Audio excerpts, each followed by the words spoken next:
Udah di-record ya?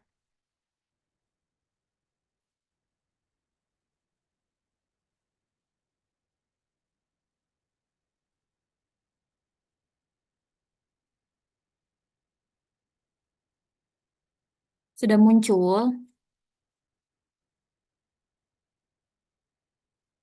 Sudah teh. Ya, Assalamualaikum warahmatullahi wabarakatuh. Selamat malam. Yang terhormat, Ibu Desi Susanti selaku dosen pengampu dan rekan-rekan dari B1 yang selalu membersamai kami untuk melakukan atau melaksanakan kegiatan perkuliahan di mata kuliah evaluasi dan supervisi bimbingan dan konseling. Pertemuan kali ini kami dari kelompok 6 akan menyampaikan materi tentang observasi program bimbingan dan konseling di sekolah. Adapun kelompok kami yaitu saya, Livia Andini, lalu Rita Elina Hanif, ada Muhammad Atorik, dan juga Kori Saidah. Untuk materi yang pertama akan disampaikan oleh Torik. Pada Torik, saya persilahkan. Baik, terima kasih Teh selaku moderator yang telah mempersilahkan saya untuk menyampaikan materi yang pertama mengenai program bimbingan dan konseling di sekolah ya. Mengenai program bimbingan dan konseling di sekolah tidak jauh dari yang pertama, next slide Teh, struktur organisasi bimbingan dan konseling. Nah, dalam struktur organisasi bimbingan dan konseling di antaranya ada yang pertama kepala sekolah atau kepala program bimbingan dan konseling. Nah, kepala sekolah ini bertanggung jawab atas pengelolaan dan pengawasan program bimbingan dan konseling di sekolah. Kemudian yang kedua ada konselor sekolah. Konselor sekolah adalah individu yang memiliki kualifikasi khusus dalam bidang bimbingan dan konseling. Ya. Kemudian yang ketiga ada staf bimbingan dan konseling. Selain konselor sekolah utama ada juga staf pendukung dalam departemen bimbingan dan konseling yang mungkin mencakup ada konselor junior, staf administrasi, dan asisten konseling. Kemudian yang keempat ada tim manajemen sekolah. Dalam beberapa kasus, anggota tim manajemen sekolah seperti kepala departemen atau koordinator akademik juga terlibat dalam pengambilan keputusan terkait program bimbingan dan konseling. Kemudian yang kelima ada komite bimbingan dan konseling. Beberapa sekolah memiliki komite khusus yang bertanggung jawab atas pengembangan, implementasi, dan evaluasi program bimbingan dan konseling. Yang selanjutnya ada program bimbingan, program kerja bimbingan dan konseling tahunan. Nah, program kerja bimbingan dan konseling tahunan yang dapat diterapkan di sekolah secara umum ada beberapa tujuan ya. Yang pertama, meningkatkan kesejahteraan siswa dalam aspek akademik, karir, dan sosial emosi. Yang kedua, ada mendukung pencapaian akademik siswa melalui layanan bimbingan dan konseling yang efektif. Yang ketiga, ada mendorong perkembangan karir dan kesiapan kerja siswa, kemudian meningkatkan hubungan antara sekolah, siswa, orang tua, dan komunitas. Selanjutnya ada strategi dan kegiatan. Pada trimester 1 antara lain yaitu yang pertama penerimaan dan orientasi siswa baru. Nah, mengadakan sesi orientasi untuk siswa baru untuk membantu mereka beradaptasi dengan lingkungan sekolah. Kemudian menyediakan layanan konseling individual kepada siswa baru yang membutuhkan dukungan tambahan. Kemudian yang kedua ada penilaian awal siswa. Nah, melakukan penilaian awal siswa terhadap siswa ini untuk mengidentifikasi kebutuhan bimbingan dan konseling mereka. mengadakan sesi konseling individual atau kelompok berdasarkan hasil penilaian. Kemudian yang ketiga ada pengembangan rencana kerja pribadi. Mengadakan sesi konseling individu dengan setiap siswa untuk membantu mereka mengembangkan rencana kerja pribadi untuk tahun akademik ini. Kemudian ada trimester 2 antara lain yaitu pemantauan akademik dan atau perkembangan siswa. Dalam melakukan pemantauan berkala terhadap kemajuan akademik siswa dalam memberikan bimbingan dan konseling kepada siswa yang membutuhkan. Yang kedua ada workshop pemilihan jurusan dan karir, mengadakan workshop untuk siswa kelas 9 dan kelas 11 ya, tentang pemilihan jurusan karir berdasarkan minat dan kemampuan mereka. Kemudian yang ketiga ada meningkatkan keterampilan sosial ekonomi. Mengadakan sesi kelompok tentang keterampilan sosial dan emosional seperti manajemen emosi, komunikasi yang efektif, dan mengelola konflik. Kemudian yang terakhir ada trimester 3. Trimester 3 antara lain. Yang pertama, mengembangkan keterampilan studi. Mengadakan workshop tentang keterampilan studi efektif, termasuk manajemen waktu, strategi belajar, dan mengelola stres ujian. Kemudian yang kedua ada konseling individu untuk pendaftaran perguruan tinggi atau jenjang selanjutnya, memberikan layanan konseling individu kepada siswa kelas 12 untuk membantu mereka dalam proses pendaftaran perguruan tinggi. Kemudian yang ketiga ada evaluasi program dan penyusunan rencana tahun depan. Nah, menilai efektivitas program bimbingan dan konseling tahunan ini dan menyusun rekomendasi untuk peningkatan tahun-tahun berikutnya. Mungkin itu sekilas ya program bimbingan dan konseling di sekolah yang dapat saya sampaikan. Untuk materi selanjutnya saya kembalikan kepada moderator. Terima kasih. Ya, terima kasih kepada Kang Torik yang sudah menyampaikan materi yang pertama.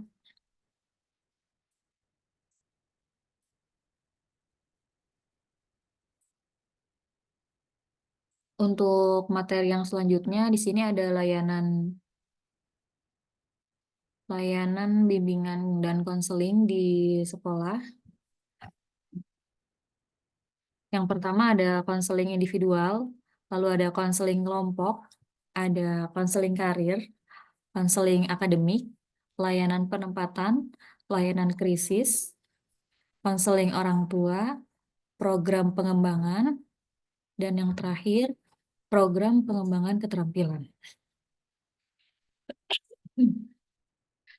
Untuk fasilitas bimbingan dan konseling yang harus ada di sekolah, yang pertama ada ruang konseling, perangkat komputer dan akses internet, bahan-bahan dan literatur konseling, perangkat presentasi, ruang kerja, sumber daya manusia tambahan, dan akses data ke siswa. Adapun sumber daya manusia dalam kegiatan bimbingan dan konseling. Yang pertama ada konselor sekolah, konselor karir, konselor pribadi atau swasta, asisten konseling, supervisor konseling, tim manajemen sekolah, dosen atau pendidik konseling, konsultan konseling. Lalu untuk hasil evaluasi atau hasil observasi akan disampaikan oleh Rita. Kepada Rita, saya persilahkan. Baik, terima kasih, Tevia. Suara saya terdengar jelas tidak? Mohon maaf. Baik, di sini saya akan menjelaskan mengenai hasil observasi. Yang pertama ada pelaksanaan program bimbingan dan konseling di sekolah. Program bimbingan konseling dirancang untuk mencakup kebutuhan siswa sepanjang tahun akademik dan juga mendukung pencapaian tujuan akademik, karir, dan sosial emosional mereka. Pelaksanaan program layanan pelaksanaan bimbingan konseling ini di sekolah perlu mengikuti pola kerja yang sistematis sehingga program bimbingan dan konseling dapat terlaksana dengan baik. dalam tahap pelaksanaannya merupakan implementasi dari perencanaan yang telah dirumuskan dan mendayagunakan fungsi organisasi, sehingga dapat mewujudkan tujuan yang telah ditetapkan. Nah, pada saat ini, perencanaan bergabung dengan proses kegiatan. Dalam tahap ini juga sumber daya manusia, dana, dan material dialokasikan dan juga dijadwalkan sehingga waktu kegiatan bisa ditetapkan. Demikian juga hal-hal lain yang berhubungan dengan pelaksanaan kegiatan seperti mekanisme pendelegasian wewenang, pembagian tugas dan tanggung jawab, dan sebagainya. Pada sistem ini, bimbingan konseling diarahkan kepada kegiatan memberikan pelayanan bimbingan dan konseling kepada siswa sebagai penerima layanan di sekolah yang dilakukan atau dilaksanakan oleh guru. Bila dilihat dari aspek manajemennya, dengan keterkaitannya dalam pelaksanaan bimbingan dan konseling, setelah sistem bimbingan dan konseling harus memiliki perencanaan yang matang dan representatif untuk mencapai tujuan. Kemudian, langkah berikutnya adalah tahap pelaksanaan yang disesuaikan dengan rencana yang telah disusun menurut struktur organisasi. Nah, untuk itu, ketercapaian tujuan, kemudian langkah berikutnya adalah tahap pelaksanaan yang disesuaikan dengan rencana yang telah disusun menurut struktur organisasi. Berkaitan dengan pelaksanaan BK di sekolah dalam SK Menpan nomor 84 tahun 1993 ditegaskan bahwa tugas pokok guru pembimbing adalah menyusun program bimbingan, melaksanakan program bimbingan, evaluasi pelaksanaan bimbingan terhadap peserta didik yang menjadi tanggung jawabnya. Oleh karena itu, kehusuan untuk tugas dan tanggung jawab guru pembimbing atau konselor sebagai suatu profesi yang berbeda dengan bentuk tugas sebagai guru mata pelajaran, maka beban tugas guru atau penghargaan jam kerja guru pembimbing ditetapkan 36 jam per minggu. Tugas tersebut mungkin meliputi yang pertama kegiatan penyusunan program pelayanan bimbingan dalam bidang bimbingan pribadi, sosial, bimbingan belajar, bimbingan karir, serta semua jenis layanan termasuk kegiatan pendukung yang dihargai sebanyak 12 jam. Yang kedua, kegiatan melaksanakan pelayanan bimbingan dalam pribadi, bimbingan sosial, bimbingan belajar, bimbingan karir, serta semua jenis layanan termasuk kegiatan pendukung yang dihargai sebanyak 18 jam. Yang ketiga, kegiatan evaluasi, pelaksanaan pelayanan dalam bidang bimbingan pribadi, sosial, bimbingan belajar, bimbingan karir, serta semua jenis layanan termasuk kegiatan pendukung yang dihargai sebanyak 6 jam. Kemudian, yang terakhir, sebagaimana guru mata pelajaran, guru pembimbing atau konselor sekolah yang membimbing 150 orang siswa dihargai sebanyak 18 jam. Selebihnya dihargai sebagai bonus dengan ketentuan sebagai berikut. Yang pertama, 10-15 siswa masing-masing 2 jam. Nah, ada kendala yang dihadapi dalam observasi pelaksanaan program BK di sekolah. Yang pertama, mohon maaf, kendala pelaksanaan kegiatan bimbingan dan konseling ini merupakan hal-hal yang menjadikan hambatan dalam pelaksanaan kegiatan bimbingan dan konseling di sekolah. Nah, ketika kegiatan bimbingan dan konseling yang telah direncanakan sebelumnya belum dapat berjalan sebagaimana mestinya, maka kegiatan tersebut mengalami hambatan. Dan pelaksanaannya dalam pelaksanaan layanan bimbingan dan konseling dibutuhkan kerjasama antara pihak guru, pihak siswa, dan pihak orang tua. Jadi tugasnya agar pelaksanaan bimbingan dan konseling itu bisa berjalan dengan efektif. Namun pada kenyataannya belum ada juga kerjasama yang baik antara pihak-pihak sekolah dengan guru pembimbing dalam pelaksanaan kegiatan BK. Sehingga kegiatan bimbingan dan konseling masih terkesan hanya tugas guru pembimbing saja. Mengenai kerjasamanya, dalam Gunawan ini mengemukakan kendala yang terjadi dalam pelaksanaan program bimbingan dan konseling di sekolah. Yang pertama, para pengelola sekolah masih beranggapan bahwa tugas sekolah adalah mengajar. Yang kedua, mungkin kepala sekolah dan guru masih belum memiliki pengetahuan yang besar mengenai peranan dan kedudukan program BK dalam kesatuannya dengan program pendidikan di sekolah. Yang ketiga, banyak lembaga pendidikan, guru pembimbing kurang memberikan bekal praktek bimbingan kepada para calon petugas bimbingan dan konseling. Dan juga ada nama staf bimbingan memberikan pesan kepada guru bahwa fungsi bimbingan ini telah memiliki spesialis. Dan yang terakhir, banyak petugas bimbingan bukan lulusan dari bimbingan dan konseling. Jadi pengajarnya bukan dari jurusan bimbingan konseling, jadi tidak linear. Sehingga bimbingan dan konseling tidak bisa berjalan baik, bahkan banyak yang melanggar prinsip-prinsip bimbingan dan konseling itu. Jadi dalam pelaksanaan program BK ini diperlukan dukungan yang banyak dari pihak lain agar menjadi lancar. Perlu juga kerjasama antara pengelola sekolah, kepala sekolah sebagai penanggung jawab guru, dan wali kelas dan guru bimbingan konseling sebagai petugas utama pelaksanaan program bimbingan dan konseling sehingga menghasilkan program bimbingan dan konseling yang efektif yang dapat berhasil dalam pelaksanaannya. Mungkin segitu dari saya. Saya kembalikan ke Teh Alivia. Terima kasih. Oke, terima kasih kepada Teh Rita yang sudah menyampaikan materi. Untuk yang selanjutnya akan disampaikan oleh Teh Kori terkait analisa program bimbingan dan konseling di sekolah. Pada Teh Kori saya persilahkan. Bismillahirrahmanirrahim. Baik, terima kasih kepada moderator Teh Alivia.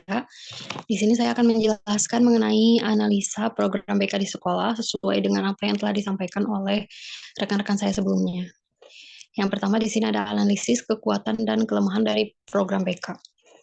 Jadi untuk analisis kekuatan, perencanaan program BK yang dilakukan oleh guru bimbingan konseling di sekolah itu bisa dikatakan sangat baik jika bekerja sama dengan para wali kelas, wakil kepala sekolah, bidang kesiswaan, serta koordinasi dengan kepala sekolah seperti yang tadi telah disampaikan oleh Teh Rita. Adapun perencanaan program bimbingan konseling diawali dengan membuat program rencana bimbingan harian, mingguan, semester, dan tahunan. Dan jika semua itu lengkap beserta dengan administrasi yang menunjang, maka program BK pun akan disebut sebagai menjadi kekuatan yang lebih untuk mengaplikasikan program dengan sangat baik gitu. Adapun setiap pelaksanaan program pasti juga memiliki kendala atau kelemahan gitu. Jadi untuk kelemahan dalam program BK seperti yang tadi disampaikan oleh rekan saya, bahwasanya kendala yang paling sering ditemukan mungkin atau hampir serupa yaitu biasanya keterbatasan dari tenaga pendidik bidang bimbingan konseling gitu yang tidak seimbang dengan jumlah siswa. Misalkan contohnya di satu sekolah idealnya seorang bimbingan konseling itu melayani antara 150 sampai dengan 160 siswa. Namun pada kenyataannya biasanya lebih banyak siswa dan guru BK-nya mungkin satu sekolah itu hanya satu gitu. Jadi jika ternyata kelemahan-kelemahan kendala-kendala tadi ada, maka itu bisa menjadi kelemahan dalam program BK yang dijalankan oleh seorang guru BK. Yang selanjutnya di sini ada analisis dari efektivitas layanan BK yang diberikan. Adapun untuk layanan BK yang diberikan, efektivitasnya adalah program bimbingan konseling di sekolah dapat dilihat dari berfungsinya efektif komponen konteks, input, proses, dan produk yang semuanya mengacu pada kriteria BK yang telah ada. Gitu.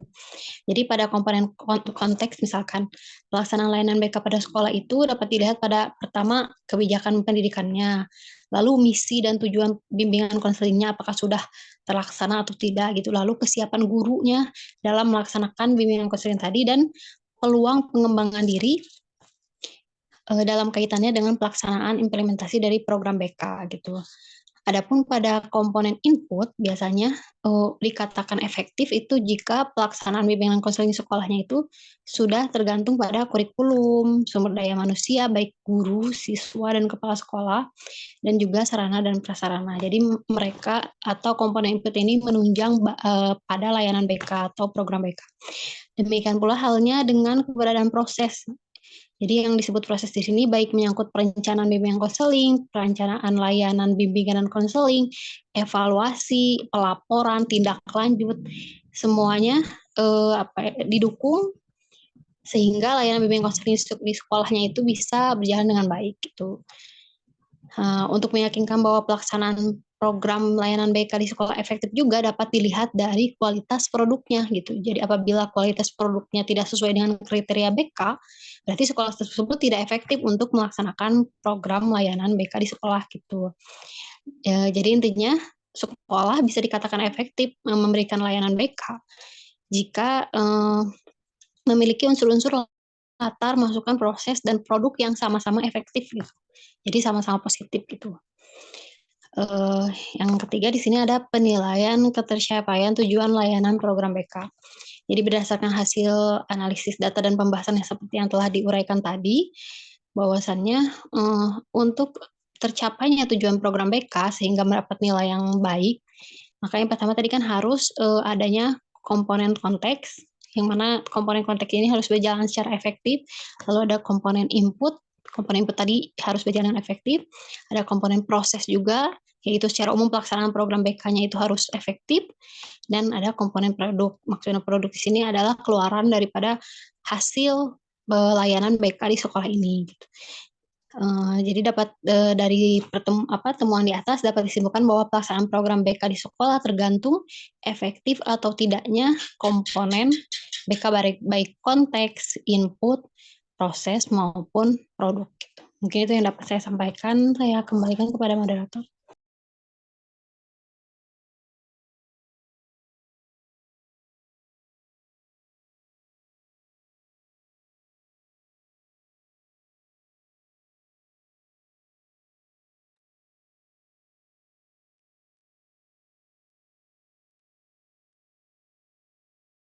Oke, terima kasih kepada Tekori yang sudah menyampaikan materi. Untuk kesimpulannya akan langsung dibacakan oleh saya sendiri.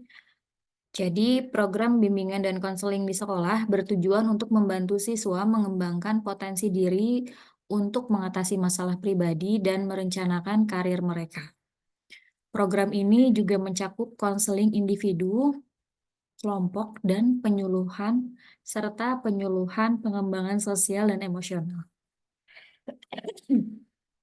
Maaf. Untuk sesi tanya jawab, nanti akan dilanjutkan di Google Classroom di besok hari Sabtu tanggal 18 Mei 2024 sesuai dengan jadwal di jam 10 pagi sampai jam 12 siang. Sekian presentasi dari kelompok kami. Kurang dan lebihnya mohon maaf. Terima kasih. Wassalamualaikum warahmatullahi wabarakatuh. Waalaikumsalam.